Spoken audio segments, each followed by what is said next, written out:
कोकणसह संपूर्ण महाराष्ट्रात सध्या गणेशोत्सव हा सण मोठ्या उत्सवात व धूमधडाक्यात सुरू झाला असून कोकणातील घरोघरी गणरायाचे आगमन झाले आहे। रायगडच्या माणगाव तालुक्यातील सालेगावामध्ये गेल्या अनेक पिढ्यानपिढ्या एकाही घरी गणरायाची प्रतिष्ठापना केली जात नाही, तरी देखील येथे गणेशोत्सव हा मोठ्या उत्साहात व थाटामाटात साजरा केला जातो। शनिवार दिनांक 7 सप्टेंबर रोजी दुपारी 12 वाजता सालेगावाने अनेक वर्षाची ही परंपरा अबाधित ठेवून दरवर्षीप्रमाणे यावर्षी देखील हा उत्सव मोठ्या धूमधडाक्यात साजरा केला।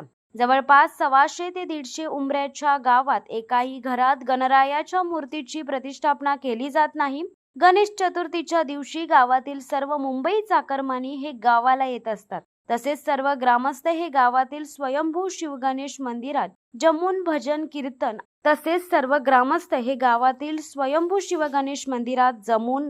कीर्तन आरती करतात। त्यानंतर मंदिराच्या शेजारी असलेल्या गंगासागर तलावातून या पालखीची वाजत गाजत मिरवणूक काढून सर्व गावातून फिरवतात।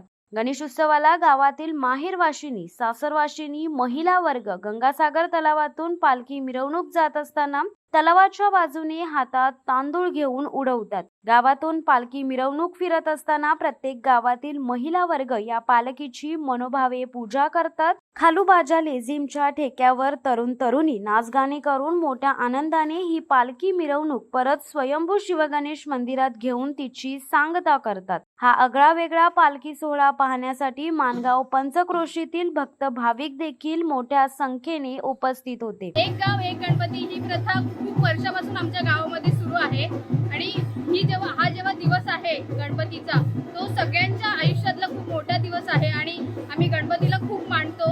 स्वयंभू गणपती आमच्या गावामध्ये आहे, त्याच्यामुळे आमचं भाग्य आहे की आम्हाला स्वयंभू गणपती लाभलेला आहे आणि आम्ही ही परंपरा आहे ती अशीच पुढे चालवत ठेवू।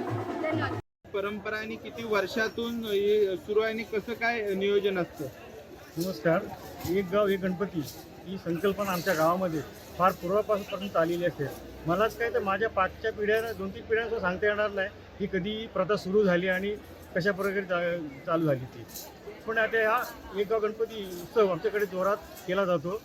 हा इथे गणपती अख्खे गाव सगळे एकत्र जमून इथे साजरा केला जातो। त्याच्यानंतर ही पालखी ह्या तलावामधून गावामध्ये जाते। तिथून अख्ख्या गावामध्ये सगळे भक्त ग्रामस्थ पूजा करून पुन्हा ती पालखी इथे मंदिरामध्ये येते।